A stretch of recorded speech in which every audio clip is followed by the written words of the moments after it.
Okay. Going in for part two. Going in for part two. Like I said, I felt so bad that I've been going for so long. So I'm coming with a double header. I'm coming with a double header. I ain't playing with y'all. I have to keep it coming because I know y'all was speaking at me saying, Khadijah, you're tripping, which I was. I won't deny that. So I'm back. I'm back. I'm back in the building, Brooklyn. I'm back on the map. This beautiful bitch in the back of the back. So yes, I'm back. So let's hit it with part two. Let's take a sip of the drink first because I was so busy doing my healing. I didn't take a sip. So I hope you guys like my glass. Ain't it cute and sexy? Looking like my little curvy body. Hey. Look at that back teeth action. Go on, girl. Yes, back teeth, bitch. Love it. So yes. Sipping my champagne. Getting off to letter number two. Here we go. Okay. Dear Dijah, hey girl, hey. Hey girl. So I am in a relationship and have been for the past 3 years. My boyfriend and I got together when he was in the final stretch of his bid. We have been friends for the past 10 years and decided to take it a step further when he was in an unfortunate situation. I feel because of our prior friendship and all the maturing he had done while in prison, it made us instantly fall in love. We got through that sentence like a subject and a predicate. Okay, girl. He got released a year and 2 months ago. The first 30 days of his release, our love spell continued. Endless sex, cuddling, late night conversations, date nights, etc. Then things changed. It's one thing to be on visits for 6 or 7 hours and phone calls for a half hour every couple of hours out the day, but it's another to have that person in your circumference 24/7 and having to experience who they really are. Will I say my man lied? No, and neither did I. We both wanted to be in perfect love with our perfect partner and live our perfect life together. Easier said than done. We both have baggage, issues, insecurities, fears, and real life happening around us, and I'm beginning to wonder if we have built the love strong enough to sustain all of the shit we were, as you say, growing through. If I'm being honest, I am tired. Tired, fed up, disappointed, and almost heartbroken. I don't want to give up on what we built, but it's starting to feel like it's more than I can bear. Send help. Signed, a perturbed prison wife.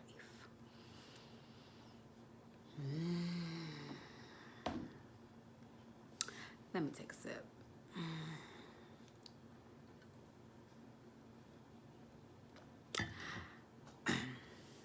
So I have about maybe 6 friends that is in this predicament. So I can't really put my finger on which one this is.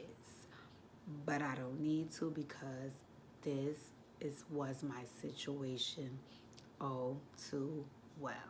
Okay? So this Dear Dijah definitely hit my chest like a ton of bricks because I have been here. Okay, so the feedback I'm going to give is going to be sheerly from experience. Okay, nothing I made up, nothing I had to try to think about. No, I've been through this and I know it all too well, right? So let me say this, right? People frown upon uh, incarcerated relationships, right? Whenever a woman enters a relationship with a man that is incarcerated, everybody and their mother is judging that situation because of life, right? Life experience. Life experience will show you that. People will say things in unfortunate situations because that's how they feel at the moment. But when their situation and circumstances are no longer unfortunate, they have different feelings and a situation can go awry. I get it. I get it. I get it 100%. I've actually been through that in my past where a person was in the moment, so in love are we too, just can't wait to say I do, and all of these things under the sun. And then once they were no longer in circumstances, it was up, it was up, it was up, and it was stuck, right? And I was mortified. So I do know that situation, right? But I also know another situation where a person was in some unfortunate circumstances, and it really, really allowed them the opportunity to sit down and take a huge assessment of who they were, and take inventory of where they wanted to be, and it caused them to make some tremendous changes in their character and become better people and heal and grow. And I've seen them come home, and when they were no longer in their circumstances, they were still stand-up, solid men. So I think it could go either way, because I've seen it go either way. It's just up to you to trust that, right? And a lot of times with women, when you enter these type of situations, right, it's because of a few things. One is definitely I want to say emptiness and not loneliness. And the reason why I say that is because when I entered my situation, I wasn't lonely. I was dating somebody prior to that. But I was empty in the regard that that person wasn't filling me up. That person was fucking me. That person was taking me on dates. That person was giving me a little bit of bread towards my bills. That person was cool.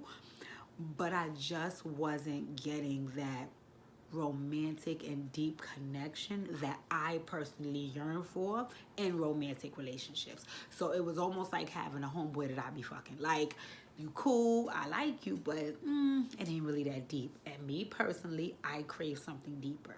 So a lot of times, if that deepness is not fulfilled, you feel empty.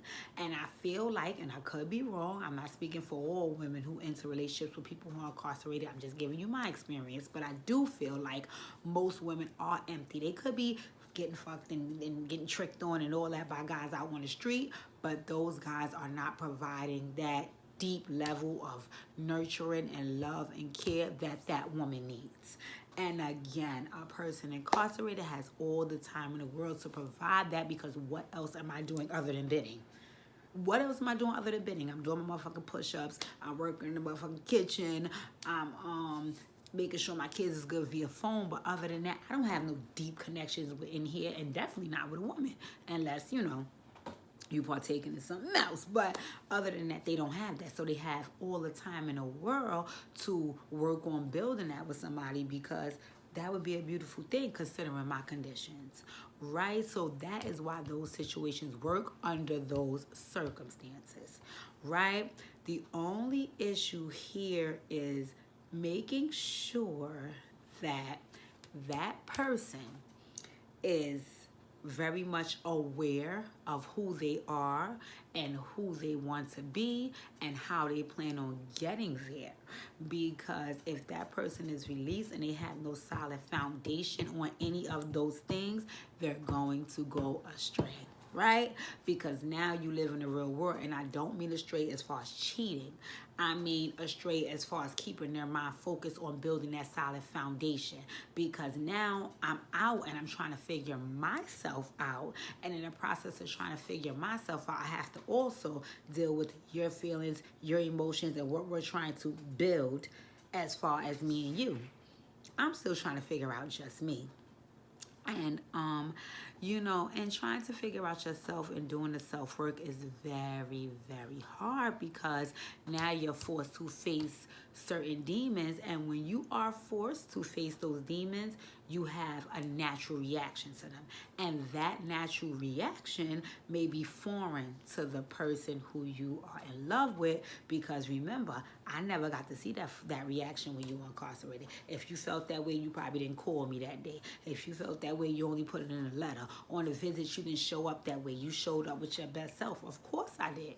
Of course I did, because I wanted things to flow smoothly. But now that I'm here in your face, you're getting the real me, and vice versa. And vice versa. Let me be very clear, because again, in my situation, I was healed and I was whole. So every time I'm showing up on a visit, or I'm showing up on a phone call, I'm in beautiful, positive space, and I want to heal and save and change the world, because all of the bullshit I was going through when you wasn't calling me and I wasn't on a visit. So when you do call, or I am on a visit, oh yeah, my beautiful, bubbly self, because I've had time to prep for this. But right now, when you're living with me and now I'm seeing you every single day, waking up to you, going to sleep to you, I have no way to hide those times when I'm growing through situations. So now you getting to see, oh shit, girl, today you ain't trying to heal the world. Today you cursing everybody the fuck out. I was doing that when you was locked up. You just was never exposed to it. You know? So, it's a lot of memes out there that talk about basically how, loving people means seeing like the ugly side of them, the broke side of them, the famous side of them, just seeing different facets of a person and still deciding that, you know what? I'm still going to stick around. You know what? I'm still going to love you through this. Even when that person is being what you consider a jerk or fucked up, or they're being broken, or they're hurt, or they're too traumatized, you're still making a decision to say, even with all that, I'm still here and I still love you. Right? And it's very, very hard to make that decision when the person is not their best, because they are showing you not only a side of you that you've never seen, but a side of you that you couldn't even imagine. Because remember, when they were incarcerated, you were getting Prince Charming. You were getting Prince Charming. So now to see this other side, it's like, oh my God, what am I supposed to do with this? I can't take it. I can't handle it. And for the most part, they probably can't turn it off. Because remember, before I had time to prep to see you and time to prep to call you. Right now, there's no time for that. I'm just showing up. This is who I am. And we all want to be loved past our imperfections. We all want to have a situation where a person sees you fucked up and ugly and mean and bad and shaken and broken and traumatized, and have that person say, I don't care about none of that. I'm still going to stick around. And nowadays we don't live in a world where people do that. We live in a world where people say things like, I'm not here to raise a man, or I'm not here to nurture a woman's insecurities, or I'm not here to do blah, blah, blah. So once I see these things, or once I feel like this, I'm out. One of my favorite memes is, I come from an era where when things are broken, we fix it. We do not throw it away. And I have friendships with people that I've been friends with for 30 plus years. I have solid work relationships that I've had for the past 13 years. I have old lovers that I'm not romantically involved with them, but we've blossomed into a friendship that has carried us for the past 15 years. You know what that comes from? That comes from being able to show unconditional love. Now, that is very much easier said than done, right? When this person is showing up not at all who they were when they were incarcerated, and you are also not responding the way you did when they were incarcerated, you two are living like strangers. And that is breaking the both of you, because you did not sign on for this. You guys were in love. You guys were solid. This person was everything to you. You built your whole life around them, and vice versa. So this doesn't feel good, But I don't think getting to forever always does.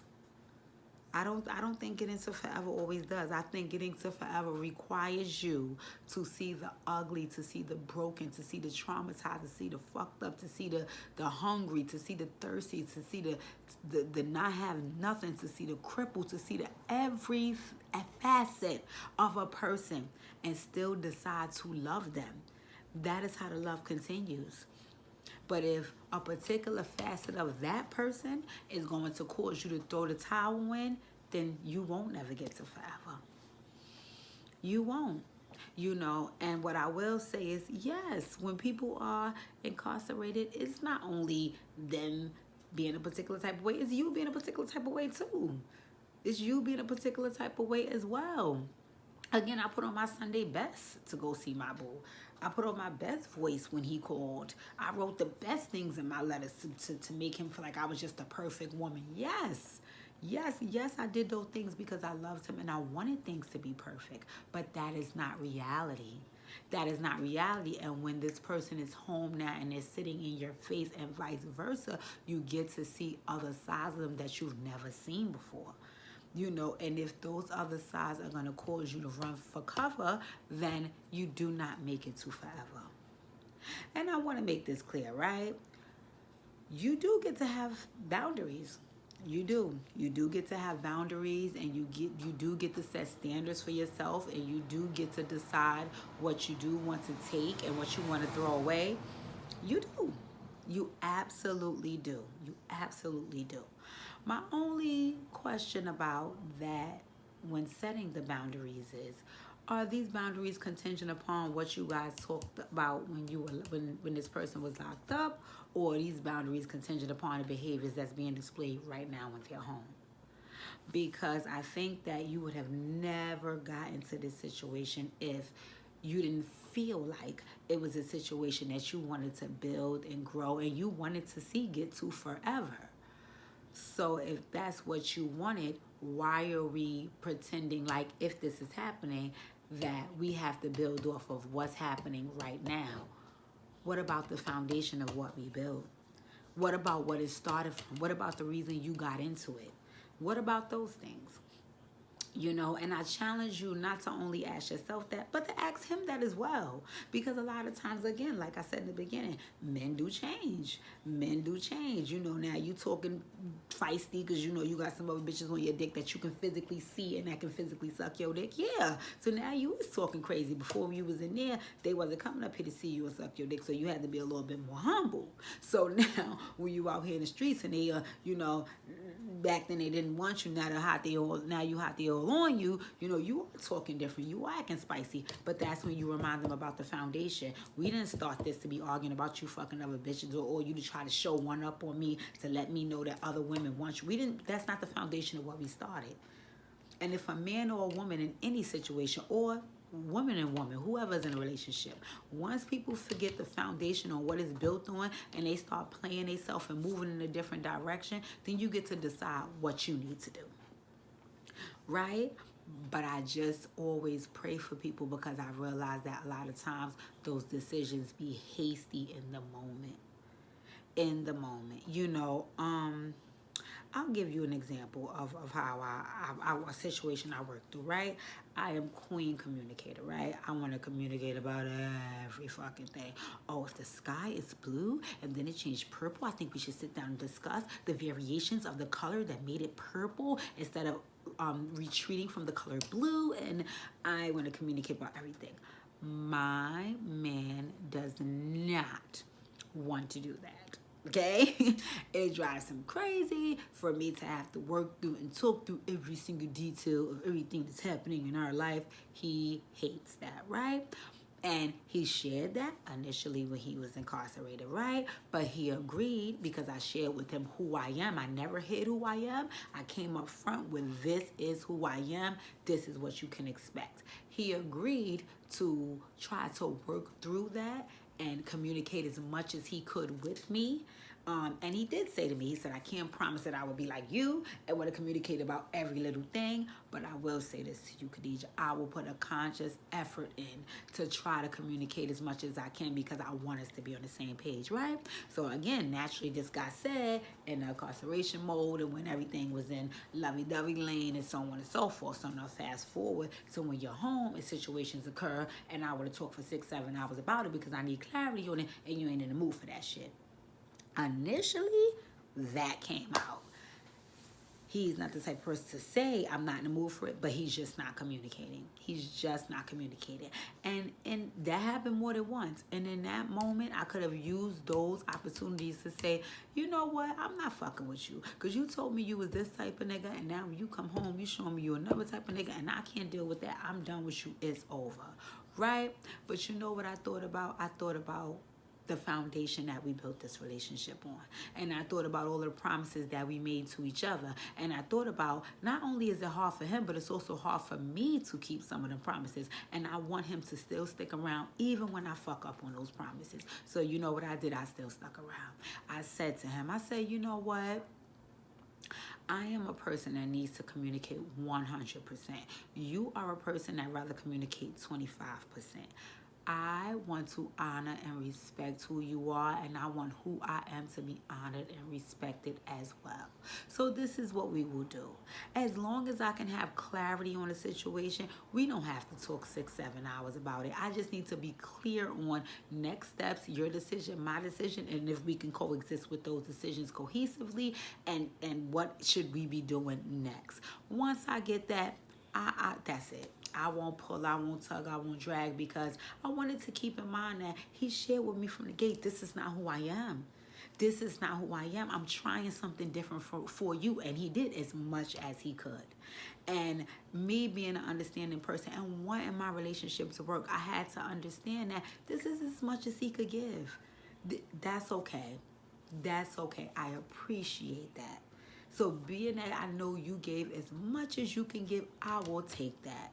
It's not ideally how much I think your ass should give, but I am not you, and that's not fair, right? So a lot of things happen in that regard. You know, you see things a different way than the way it initially looked, but you also keep in mind that we built something. We said that we wanted to have something solid.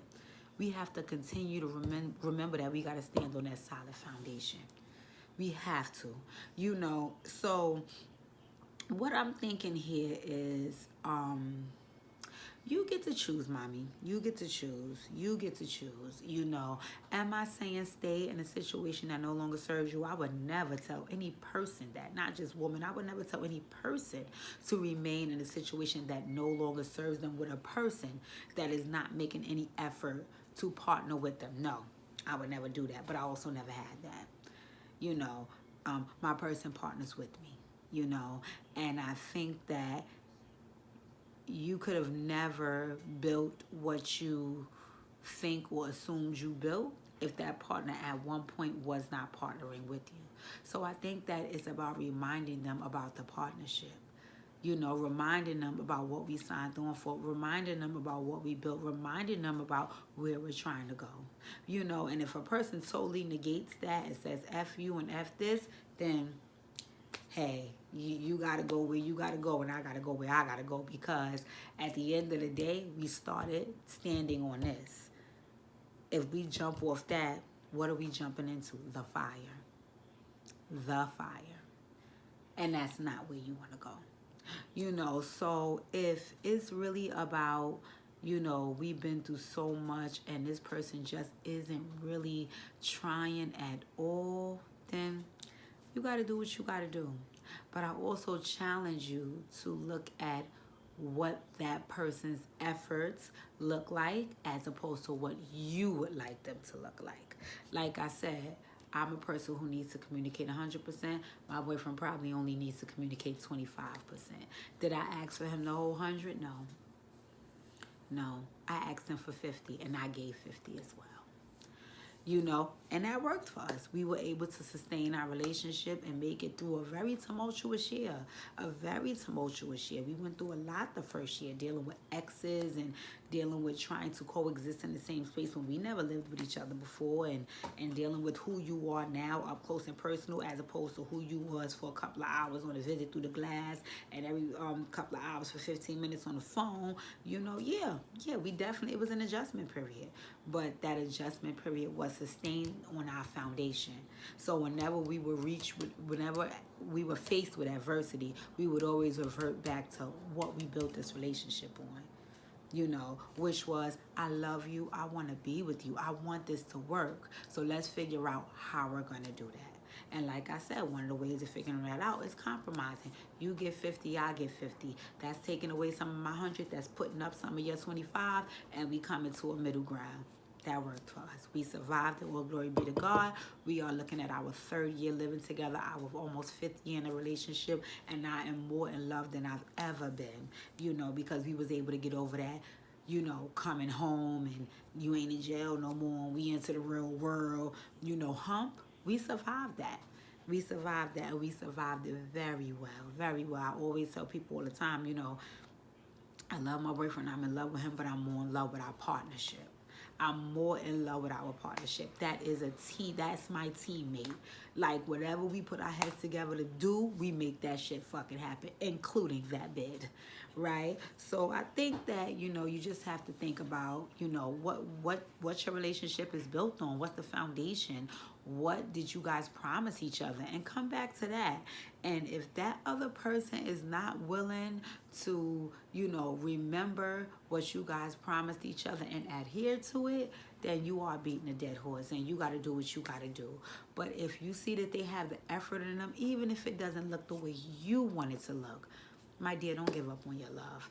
Love does not make it to forever being perfect. You know, love make it to forever when you compromise. Love make it to forever when you push forward. Love makes it to forever when you tell yourself every day, I am making a conscious effort to fight for and work within my relationship. And I have somebody that's willing to do the same.